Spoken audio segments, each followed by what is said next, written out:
थे कि पेरिस से लंदन वापस आ जाते हैं बिकॉज ही फेल्ट कि इंडिया के अंदर जो अभिनव भारत के मेंबर्स थे और इनके अपने भाई छोटे और बड़े दोनों, वो लोग डायरेक्टली फील्ड पे जाके लड़ाई कर रहे हैं, वो लोग अरेस्ट हो रहे हैं, वो लोग को हैंग कर दिया जा रहा है। सूटकेस पे पड़ती है और पुराने जमाने में लोग अपने सूटकेस पे अपना नाम या इनिशियल्स लिखा करते थे, तो उस पर लिखा हुआ था VVS। चतुर दिमाग देखिए, तुरंत जब पूछा कि ये कौन है VVS, तो बोला ये तो मैं ही हूँ जी, वीर विक्रम सिंह।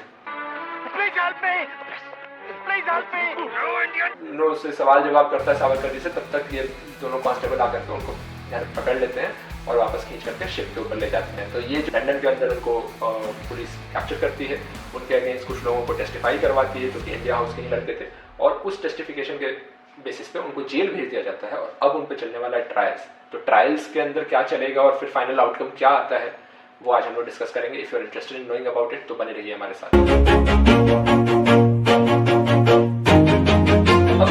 स्टार्ट हो रहा है ट्रायल जो गया था वो सुप्रीम कोर्ट ऑफ इंग्लैंड में गया था, किंग्स डिवीजन के पास। तो जिस तरह इंडिया के अंदर सुप्रीम कोर्ट का एक कॉन्स्टिट्यूशनल पैनल बैठता है, तो वहां का जो हाईएस्ट पैनल जो होता है उसको किंग्स डिवीजन बोलते थे उस समय।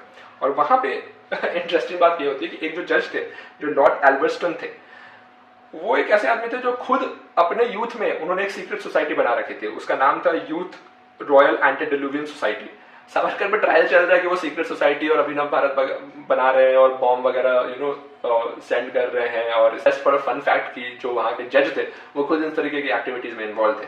बट एनीवे, तो जो पहला आर्टिकल होता है, जो इनका वकील होता है, वो बोलता है कि जो आर्टिकल्स या जो बुक्स सावरकर लिखते हैं वो बिल्कुल डेंजरस नहीं है। वो तो सिर्फ एक आज़ादी की मांग कर रहे हैं, और आज़ादी की मांग करना कोई सेडिशन या फिर कोई राजद्रोह या देशद्रोह नहीं है। और दूसरा मांग उनका ये होता है कि इन पे जो भी ट्रायल्स हो रहे हैं वो इंग्लैंड में होने चाहिए।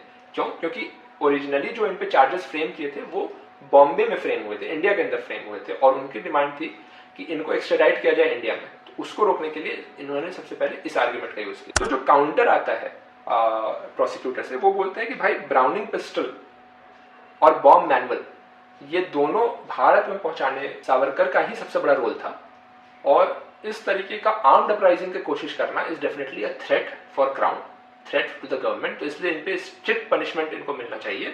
It should be done under FOA, that is fugitive offender act. जो एक काउंटर आर्गुमेंट इनके वकील का आता है वो ये आता है कि यार फ्यूजिटिव एक्ट के अंदर तो इन पे ट्रायल्स हो ही नहीं सकते हैं। वो क्यों नहीं हो सकते हैं? क्योंकि ये इंग्लैंड में एज अ फ्यूजिटिव आए ही नहीं है, ये तो वहां पे स्कॉलरशिप पे आए हैं एज अ स्टूडेंट। उस दौरान अगर इन्होंने कोई ऐसा काम किया है जो कि अगेंस्ट द लॉ है, तो वो इंग्लिश लॉ के अगेंस्ट है, वो ब्रिटिश लॉ के अगेंस्ट है, वो इंडियन लॉ के अगेंस्ट तो नहीं है।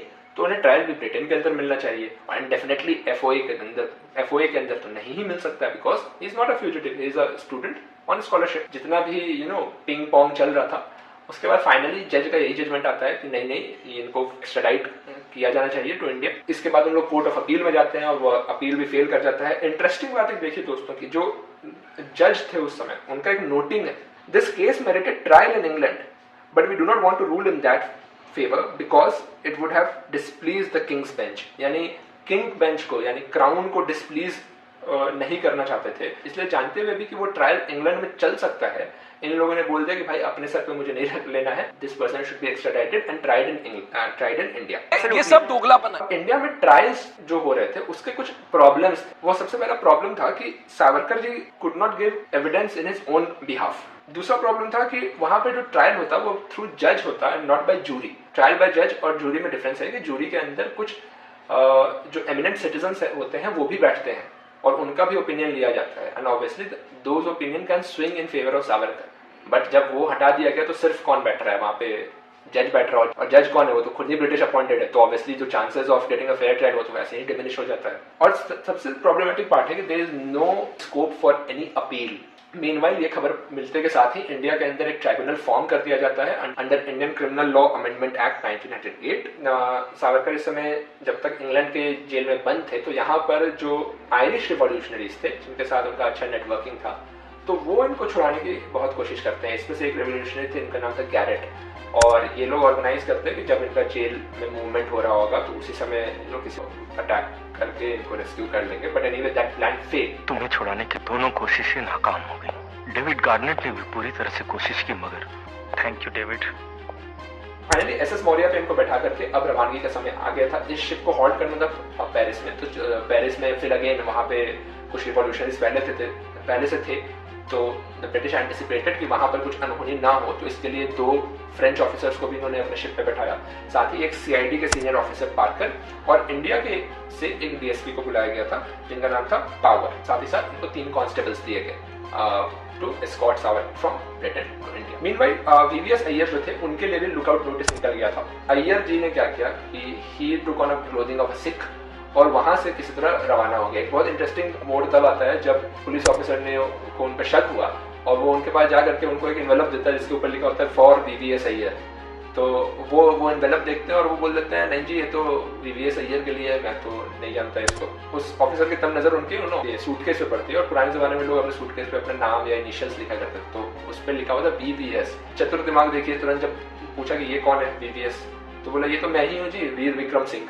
अब उस समय आधार कार्ड और पैन कार्ड तो होता नहीं था, तो एनीवे वो बच के निकल गए। तो व्हाट दैट शोज की प्रेजेंस ऑफ माइंड और हाजिर जवाबी एकदम होनी चाहिए। नहीं, that's the difference between make and break situation. SS Maurya के ऊपर जब इनको ट्रांसपोर्ट किया जा रहा था तो एक बहुत डेफिनेट प्रोटोकॉल सेटअप कर दिया गया था कि किस समय सावरकर उठेंगे, किस समय ब्रश वगैरह करेंगे, कब उनको डेक पे ले जा करके थोड़ा सा वॉक कराया जाएगा, खाने में क्या। ब्रिटिश फियर्ड कि जिस तरीके का इनका बैकड्रॉप रहा है, हिस्ट्री रहा है, दे न्यू वेरी वेल कि ये एस्केप तो जरूर प्लान करेगा, तो इसलिए काफी अलर्टनेस के साथ उनको ले जाया जा रहा था। रिक्स लेने का ही नहीं है, बिल्कुल रिक्स नहीं लेने का। शिप जो थी वो पहुंच गई थी पेरिस और वहां पर कुछ समय का हॉल्ट था। तो उस दिन क्या हुआ कि 6:30 को ये जनरली उठते थे और जाते थे वॉशरूम। तो 6 बजे उस दिन ये उठ गए और जो सीआईडी का ऑफिसर था उनके साथ उसको बोले कि मेरा पेट बहुत दर्द कर रहा है तो मुझे बाथरूम जाने दो।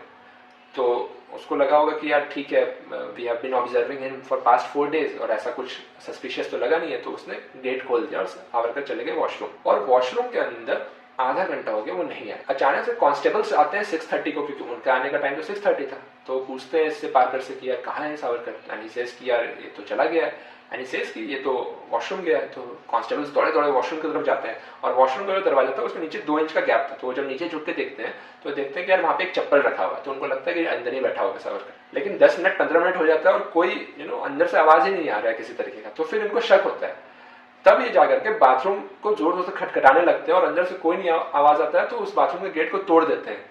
एंड टू देयर सरप्राइज दे सी कि वहां पे सावरकर जी नहीं है। तो शिप्स के अंदर एक पॉट होल बना होता था जहां से पानी का निकासी होता था, और वो तो उसमें से घुस करके उसमें से रिगल करके सावरकर जी मेडिटेरेनियन सी के अंदर छलांग मार देते हैं और करीब 20 मीटर स्विम करके पोर्ट पे पहुंच जाते हैं और वहां पे भागने लगते हैं।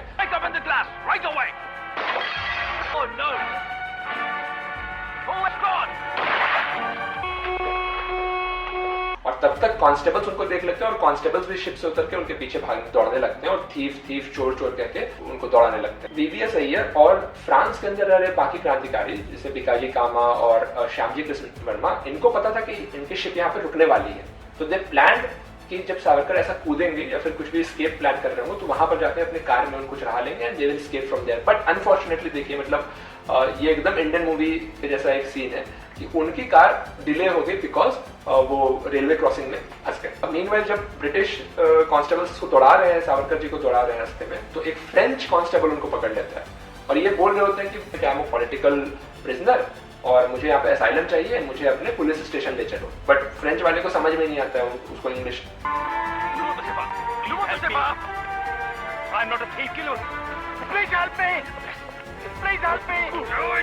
उससे सवाल जवाब करता है सावरकर जी से, तब तक ये दोनों कांस्टेबल आकर के उनको पकड़ लेते हैं और वापस खींच करके शिप के ऊपर ले जाते हैं। तो ये जो एक इनका अटेम्प्ट था, एक डेयर डेविल अटेम्प्ट था to swim across and get into French territory and then escape this, एक तरीके से फेल कर जाता है।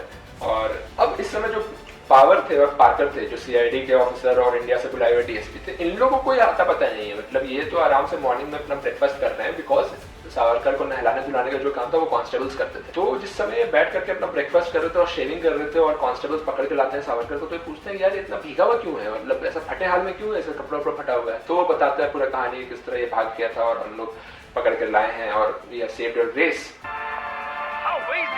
तब दोनों ऑफिसर्स का चेहरा देखने लायक था बिकॉज अगर वो सावरकर समय निकल जाते तो उसके बाद तो मतलब इनका करियर पूरे तरीके से ही खत्म था। शायद इन्हीं को जेल में डाल देते ब्रिटिश। इसको देख करके ऑब्वियसली इनको बहुत गुस्सा आया। They also punched and kicked Savarkar ji on board, गाली वाली भी दे रहे थे उनको। और तभी वहां पे सावरकर अपने टिपिकल सावरकर के अंदाज में बोलते हैं कि I am a political prisoner and dare not talk to me like that. मतलब गट्स देखिए आदमी का कि एक तो पॉलिटिकल प्रिजनर है, ऊपर से भागने की कोशिश किया और पकड़ा गए हैं, और उसके बाद भी आंख में आंख डाल करके बोल रहे हैं कि dare not talk to me like that. और उन दोनों ऑफिसर के सामने खड़ा होकर के अपना एक सिग्नेचर सावरकर पोएम वो बोल देते हैं कि अनादि में अनंत में अबद्ध में मैं भला, मारिल रिपु जगति ऐसा कारण मैं जन्मला। कि मैं अनादि हूं, मैं अनंत हूं, और रिपु को यानी दुश्मन को मारने के लिए, उसका संहार करने के लिए ही मेरा जन्म हुआ है। Hence beware. आज का एपिसोड अगर आपको अच्छा लगा, इंस्पायरिंग लगा दोस्तों, तो जरूर लाइक, शेयर और सब्सक्राइब करिए। बेल आइकन दबाना मत भूलिएगा ताकि आपको अगले वीडियो का नोटिफिकेशन मिल जाए। Till the next video, take care, bye bye.